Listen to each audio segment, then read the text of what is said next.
Well, the focus on flags has been statewide since the governor signed House Bill 96. But now that House Bill 41 has gone into effect as of last week, that'd be July 1st, schools are having to reconsider their hallway and classroom decorations. This law, House Bill 41, would limit what flags and banners can be flown in schools, eliminating anything political, ideological, and any flag from a foreign country we are currently in conflict with, which is why the Twin Falls School District has taken down about 20 foreign flags from Canyon Ridge High School. Not that they've had any complaints about them, just because the state says they shall. And right now, according to Idaho's Attorney General, that list of conflicting countries consists of China, Russia, Iran, North Korea, Cuba, Venezuela, and Syria. But who knows when that list will change? Yes, yeah, and I think that's one of the challenges is that we don't know how often that list changes. And so, for someone to be constantly getting up and changing flags, taking them down, putting them back, is that really a great use of our time and resources? It really just depends on how frequently that list changes and if we have the capacity to monitor it. Do you know why they were put up in the first place?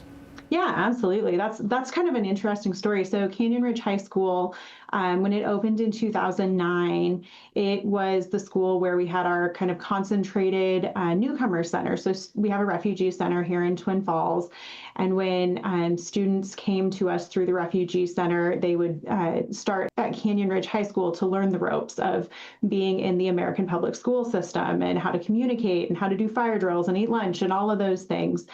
We've since moved to a model where students just go to their home school, but that was why those flags were initially put up, was to represent the countries from which we were receiving refugee students. So I guess a lot of people could look at this as like, well, kind of taking away a little bit of their heritage, does it not? I mean, I'm not sure how many of the students actually noticed that those flags were there, to be honest. Perhaps. It might have made a difference to some, but I think there are probably other visible ways where we could be welcoming to students who are coming to our schools for the first time in the United States. By the way, Desert Sage Elementary in the West Ada School District, they took down their foreign flags several months ago, back in March, I believe, when we started talking about everyone is welcome here. They were doing it in anticipation of this bill becoming a law. And they have a high refugee population there as well. But there is a chance that some of those flags could be put back up in Twin Falls at the Canyon Ridge High School. They still have a month or two to decide before the school year starts to kind of weed out the ones that we're in conflict with. Meanwhile, those pictures that you saw of all those flags in that room, that wasn't Canyon Ridge High School. That was the College of Southern Idaho. They have several flags on display, including those on the no-fly list.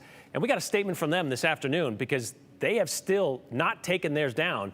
And they said, quote, the College of Southern Idaho is reviewing its flag display, which includes the flags of more than 180 nations. In light of new Idaho laws that have recently gone into effect, no final decision has been made about the future of this display.